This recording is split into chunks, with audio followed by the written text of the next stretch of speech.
Hello, Arkansas, and welcome to this week's edition of Arkansas Money Talk, brought to you by the team of Retire Path Wealth. I'm your host, Kristen Oakley, and I'm joined by the president of Wealth Management, Dale Colclasure, and co-founder, Mark Smalling. We've got a great show for you today. The title of this episode is When Should You File for Social Security? And if you've ever asked yourself that question, and if you're wondering about some of the recent changes regarding taxation and Social Security with the new big, beautiful bill, you're definitely not going to want to miss today's show. Dale, Mark, so great to be back with you as it is each and every week. How are you guys? Excellent. Fantastic. Good to see you. Good to see you as well. I know we've got a lot to get to today. There's so many questions about Social Security. I know you talk about this in your offices day in, day out. You do workshops on this important subject matter, and there's so much to get to. We're going to try to cover as much as we possibly can.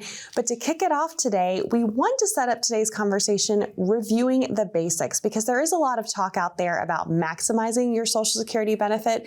But really, guys, it's focusing on optimizing Social Security for folks, right? That's right.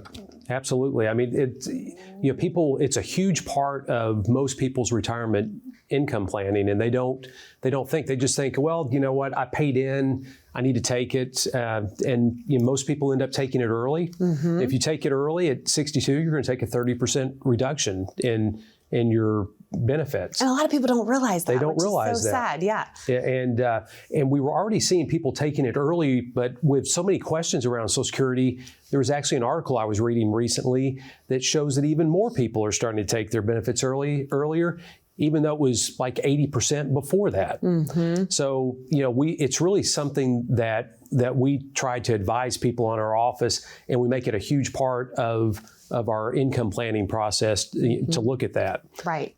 So a lot of people take it early at 62, which gives them a 30% reduction. Every year that you wait, the amount goes up. You have full retirement age, right? Right. And for people that were born 1960 or later, their full retirement age is going to be 67. And what the full retirement age, it just means that's when you get your full amount or your primary insurance amount of coverage without any reductions for taking it early. It's just a calculation point that they use. And then if you defer past that, past your full retirement age, you can actually earn 8% simple increases per year up to age 70. Those are called delayed retirement credits. So if you're 67, you can delay all the way to 70 and actually get a 24% bump in your benefit. So if someone wants to know truly how to maximize their Social Security benefit, the easy answer is just wait until age 70, because that's the maximum amount that you can get. And no doubt that can be one of the ways to ensure that you'll have more money coming in every month throughout the rest of your life. But yet, despite those increases and advantages, according to the Congressional Research Service, less than 10% of retirees actually wait until age 70 to claim their benefits, and 30% of retirees go ahead and claim their benefits at age 62. Why is that, in your opinion? It's that fear of missing out. I think the new term is FOMO. Yes. That's out there, is because their thought is even though I know I'm going to receive more money, I believe I'm going to receive it for less years. Because the reality is that most people are going to live longer than they really think they will. Mm-hmm. And that's not part of the math calculation.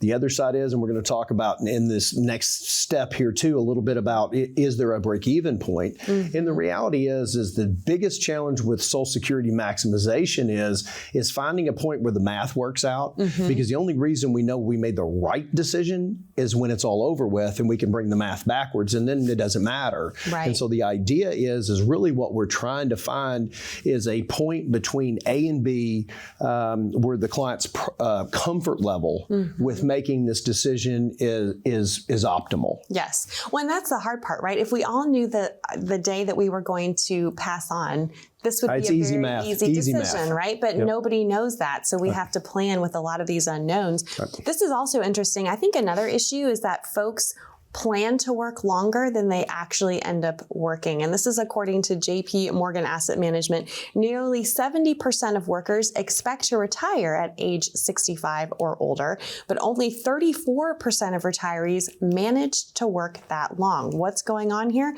Well, among those who retired earlier than planned, nearly 1/3 cited health problems or disabilities, 23% cited corporate downsizing, and 13% said they retired early to take care of a spouse or other family members. So there could be some of these life-altering events that go on that cause people to claim Social Security earlier than they had originally planned, right? Well, we do see a lot of that because we work with a lot of employer groups, and we'll have people that are referred in by HR departments, and they can't. They're having health issues where they can't continue to work. But oftentimes they look at just applying for their Social Security retirement benefits when they should be probably applying for disability, not just through Social Security, but also through their employer. And those are things that we counsel people on. And I mean, we see it almost every day. I mean, that people are taking their benefits in a way that they shouldn't, or earlier than they should. And then also people don't think they're going to live long enough to actually get past that break-even point to make it worth their while. And some people that end up retiring earlier than what they expected, they can't retire without taking their Social Security benefits. They need the money showing up just to pay the bills. Well, or they think they do. Right. One of the greatest misconceptions, and I'll go back to how we always talk about this, the difference between most financial planners or really asset managers, is that people look at their 401k or their retirement savings as a nest egg. And at this point, that's not what it is anymore. It is now an income generation source. All of a sudden now I'm not working for whatever these reasons we've listed. They realize, the first thing they realize is, I don't have a paycheck coming in 2 weeks. I gotta have a paycheck. The simplest thing to do is to hop online, turn on my Social Security benefit and get it started. A harder conversation is, hey, maybe I've got to access some of my nest egg to generate income earlier than I thought. And many times that may be the best decision. Yeah, and that's why there's no substitute for really sitting down in the financial planning environment to figure out all these different variables, because there's so many personal factors that often far outweigh the math. But you did mention this break-even point. Can you define that again for our viewers and help them understand? Because I used to get questions about that all the time when I was presenting on this subject. Chris, it is the most common question. And everybody's done it somehow in their head. And the reality is JP Morgan, in the same study that you referenced before, kind of gives us some guidelines, okay?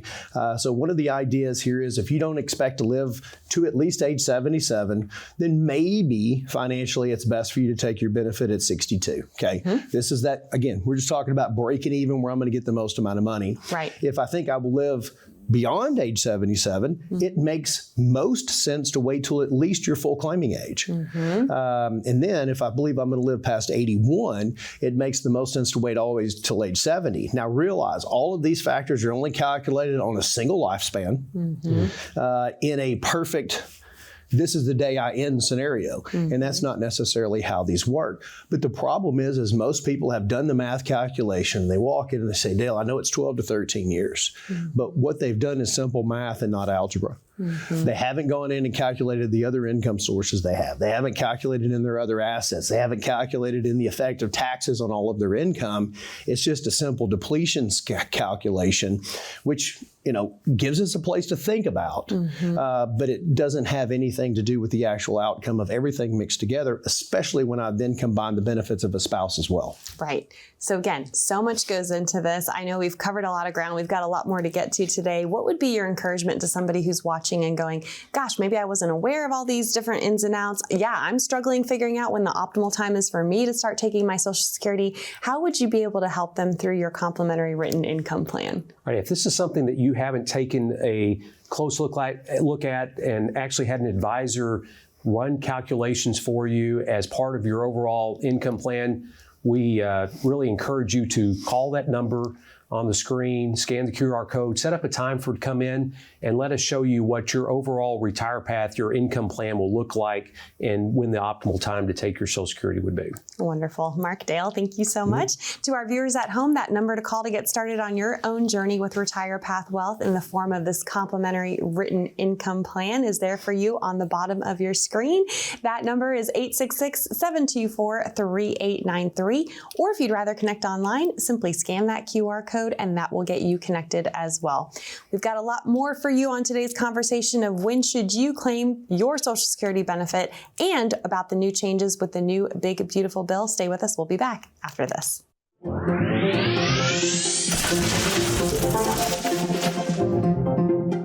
We're based in Little Rock, Arkansas. We're licensed literally in 37 states, though, so we can reach across the realm. The greatest benefit of being independent is simply choice, but always having basically the entire investment universe to go search for the best answers for individual clients and then helping to narrow that down. We do a very solid job up front in our data gathering process of not just getting information, but getting a sense of feeling what a client's real objectives and long-term goals are based on where their finances are. From years and years of doing what we believe is simply doing the right thing. We're going to find and get that answer for you, not, hey, here's someone else you can call, see if they can answer this question for you.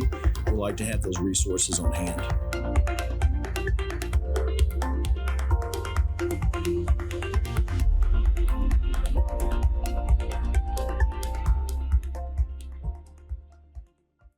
Did you know your retirement isn't entirely yours? That's right. Your 401k, IRA, or pension is actually shared with Uncle Sam. And when it's time to withdraw, he'll be waiting for his cut in taxes. Want to know how much you will owe? Use our easy tax calculator to find out. Just scan the QR code or visit retirepathtaxtest.com and get the answers in minutes.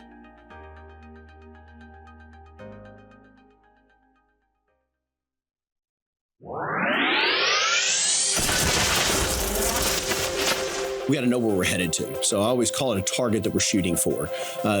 Critical pieces of that is at what age do you want to start looking at retirement becoming a reality? And then simply what do we need for income to continue to live the standard of living that we're either accustomed to or that we want to have at that point?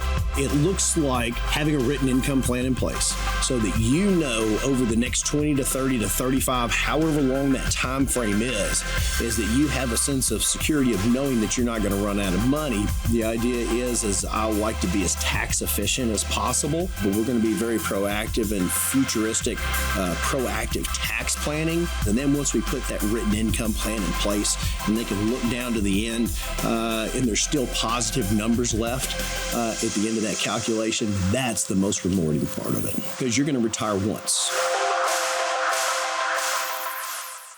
Welcome back to Arkansas Money Talk, where today we are discussing when should you file for your Social Security benefit. As we've already laid out on today's show, so much goes into this important decision. There's so many personal factors that far outweigh the math. And so therefore, we're going to cover some specific strategies now based on whether you are married, whether you're a surviving spouse, or a single individual.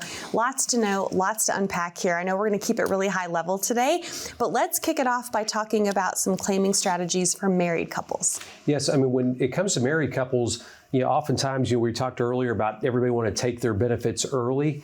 But sometimes if we've got a spouse, especially who has not earned as much or paid into as much into Social Security, we might take one of their benefits early, sometimes as early as age 62, and then make sure that we defer the other spouse's benefits so they can actually grow and be as large as they possibly can be. So we're kind of balancing out. It's like Dale was talking about earlier. It's finding that sweet spot, kind of balancing it out between the two strategies. Because if something happens to one of them, they're going to only get one benefit anyway. We just want to make sure it's as large as it can possibly be. Well, and that's the important thing, because this sets you up for success when one spouse passes away. Right. So talk about that survivor benefit. Yeah, survivor benefits are really easy. Whenever one spouse passes, the Social Security system already knows that that's occurred, and they're immediately going to switch those benefits. People think, oh, gosh, I've got to go apply for this. What do I do? They're going to step in and take care of that for you.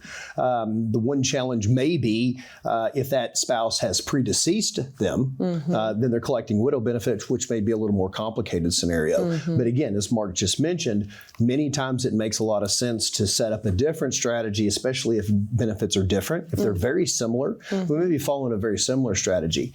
The one thing I always want people to remember here too is, with this is in many cases, especially if we don't have Roth savings, your Social Security benefit may be your most tax advantaged income also, which is another reason for wanting to maximize it for that surviving spouse later. Right. Well, and that's the key, right? Is because unfortunately, when one spouse passes away, you're going to lose one of the two Social Security checks. The good news is you do get to keep the higher of the two, but this is why planning on the front end before that day comes is so crucial. Right. And if you got a survivor benefits can start as early as age 60. And, and you can actually take the survivor benefits, and if your benefits could actually accrue and grow, we can actually switch back over those at a later date. So there's a lot of different options that are available, and we just want to make sure that we're doing what's best in your situation. So let me make sure that I'm breaking this down clearly. What you're saying is it might make sense to go ahead and claim the survivor benefit, let your own work benefit grow in the background, Right. Yes. and then once that reaches maturity, if you will, or reaches the higher amount, you could switch, go off the survivor benefit and go on to your own work benefit. That's correct. Right. Yes. And something also that's very commonly overlooked in that scenario is that taking that survivor benefit, which may be less than your accrued benefit, may open other opportunities you haven't looked forward to getting that surviving spouse's IRA account out sooner, because we're not filling that tax bucket up as quickly. Right. Let's take the least advantaged dollars in the future, go ahead and pay tax on those at a lower aspect,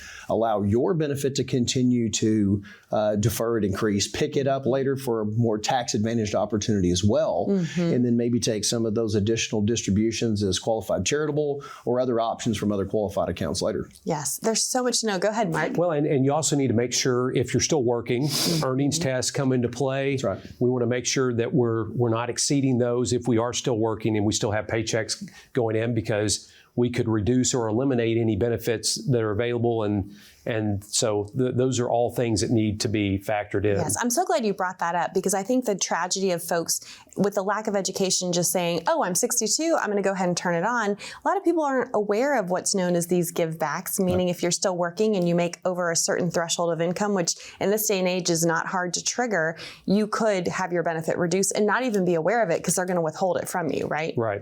Well, we had this situation happen in the last couple of years where we had folks that came into our office that had actually turned on their benefits while they were working. Because if you call the Social Security office, you're 62 or greater, they're going to tell you, yes, you're eligible to take benefits. They're not asking you about your income. Right. And had an individual that had to pay these benefits back. And it was very detrimental to the financial situation. Well, and there's so many of these too, as we had one unique scenario where their income did not break those thresholds. So at the moment, it might have made sense. Challenge was she was in a career where they were doing catch-ups, and so she had an increased salary come in the future. Now all of a sudden, gosh, now I'm making more money than I ever have. Maybe I'll work longer. Had no realization that she had now triggered these benefits, gets to the end of the year and winds up paying a whole year's worth of benefits back, and really dug a hole in her full income scenario. That's a classic case of what you don't know can hurt you, which is why it's so important. Yes, because this was great news. She got a great raise and was making much more money,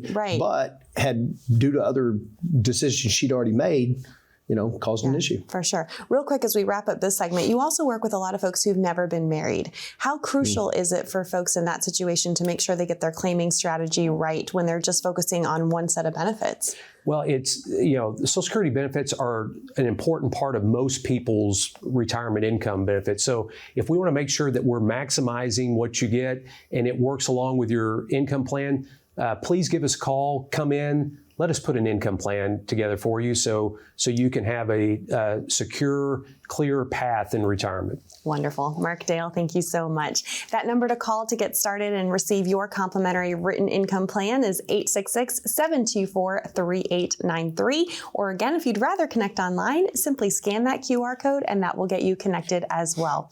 Don't go anywhere. When we come back, we're going to be sharing with you some of the recent changes due to the new Big Beautiful Bill and what that means for your Social Security benefits right after this.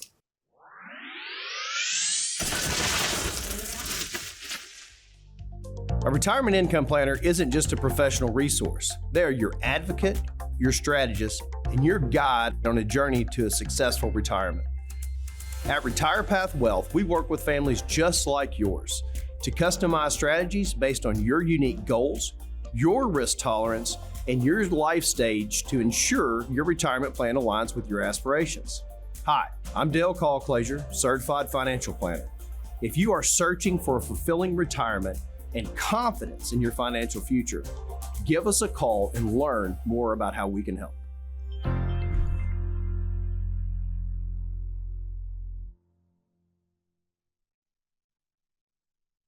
Welcome back to Arkansas Money Talk, where we've been talking today all about Social Security and what claiming strategies could be right for you. We know that we need to talk about some of the recent changes that have happened with Social Security as a result of the new big, beautiful bill. What do these changes mean for you? That's what we're going to get into now. And gosh, there's a lot to unpack, right? There is. So what are some of the key points that you want to make sure our viewers are aware of these recent changes? Well, there's been a lot of talk, about this, and what people were expecting is that Social Security wasn't going to be taxable at all going forward. That's not the case. So the same calculations for determining provisional income, which is the calculation that they've been using for the last few decades to figure out how much of your Social Security is taxed, none of that's changed. The charts on that have not changed since the early 90s. We've been using the same charts. So if you're an individual making $24,000 or more, or a couple making $32,000 or more, some of your Social Security benefits are going to be taxed. It's either going to be 50%, as much as 50% taxable, or 85% taxable. None of that's changed with this bill. What's changed is they've added some more standard deductions or senior deductions on top of what we already have. There's already a senior deduction of $2,000 for an individual, or if you're a married couple, $1,600 each once you get to age 65. So this is only for those receiving Social Security benefits that are 65 plus that are going to get an additional $6,000 standard deduction added on top of that, or a senior deduction, in order to alleviate taxes for some. But that also phases out with higher incomes too. So, the higher your income, the less amount, and then at some point it phases out altogether. Way to help it stay even more confusing. Well, let's just add to that. Right? I was going to say, even though the tax code has been made permanent, that standard deduction is not. It's only in place for the next 4 years. Yeah. So after 2028, unless it's extended, there is no deduction for that. Right. So and so for an individual, once you get to $75,000 of income, it starts phasing out. With a couple, if you're at $150,000 or more, it starts phasing out, and then it's completely eliminated at some point. So there's a lot of folks that are paying these income-related Medicare monthly adjustment amounts that we talk about. Yep. Those folks aren't going to get any relief at all when it comes to their Social Security taxes. It just speaks to the fact of this is why you have to engage in the comprehensive, holistic financial planning process, because all these different decisions can trigger things like Medicare, for example, right? It's directly related to Social Security planning, to tax planning, to all these different pieces. And I think I'm really grateful that you guys stay on top of these changes, because it is important for folks to know, okay, who can I turn to that can help me navigate down the path as these rules and laws change? Well, Kristen, not only is it being holistic, but it's also being proactive, because the idea is these are changes that aren't things that you can wait till the end of the tax year when you go to file your taxes and then your tax preparer says, oh, gosh, let's go do this to change what would have happened last year, because now it's too late. Right. It's not like looking back to an IRA contribution. This is income that had to be generated inside that window as well. Right. And so without proactive approach to that. So again, a lot of our income plans this year have amended a little bit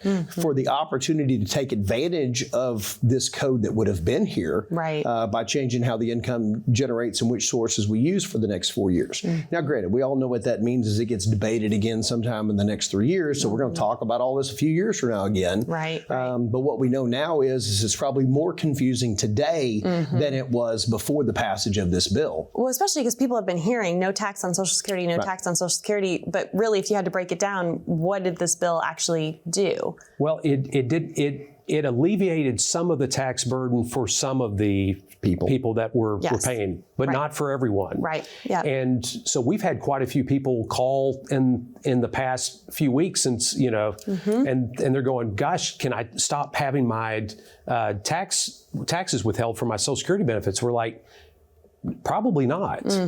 We're not to that, but it is where we need to have a conversation about where does your situation lie in this? Right. Is this beneficial to you? Yeah. It will be beneficial to some. Yes, exactly. I mean, we have had conversations with some people in our office here, and it will be beneficial to them. And this is why there's no one-size-fits-all approach. This is why it has to be looked at individually. And to your point, and we can't stress this enough when it comes to Social Security, if you call the Social Security Administration or go down to the office, they are allowed to give you information, but they are not allowed to give you individualized, personalized advice based on your unique situation. The only way you're going to receive that is by coming in and sitting down with the team of Retire Path Wealth, letting them help you navigate through this. So I know we only have a couple minutes left today. What other things do you want to hit on as we kind of wrap up this important conversation of when should our viewers file for Social Security? Well, the one thing I always want to reiterate here again is I know we're talking about Social Security, but guys, don't forget, Social Security is just a piece of the entire written income plan. We are, again, talking about retirement income planning. So we're talking about the tax effect of the benefits, the time frame of the estimation of what our life expectancy looks like. If you're very healthy, guys, please, some type of deferral probably makes a whole lot of sense because you're going to live longer than you most likely expect to. And if that's not what happens, then, we probably still made the best decision. So a lot of this is we are trying to put the best information forward to allow you to make the most comfortable decision for yourself. Because here's the reality, and we have this conversation on a daily basis. We can run numbers, and I can give you the mathematical or financial justification for why a particular strategy should be utilized. But the main thing I always want everybody to remember, you've got to now take that into your own personal conversation. Have the conversations with your spouse, with your family, with whoever it is, and find that strategy that makes the most sense to you. Because it can make the most financial sense, but if it's not comfortable or whatever. So again, if you've gotten advice somewhere else that hasn't made a whole lot of sense to you, because the most common one we hear is Social Security is such a minor part of what you're doing because you have saved so much money set aside that let's just go ahead and start it and then we'll just fill in the gaps. That is the general default strategy. That's almost always the least effective. And so if you don't have confidence in knowing exactly what makes the most sense with your Social Security scenario and how to set up a predictable stream of income that you can outlive, I really ask you to give us a call today and let us get on your side. Wonderful. Dale, Mark, thank you so much. And to our viewers at home, we encourage you to reach out. That number to call to start your complimentary written income plan is 866-724-3893. You've worked hard. We want you to be able to optimize what's rightfully yours. We'll see you next time here on Arkansas Money Talk.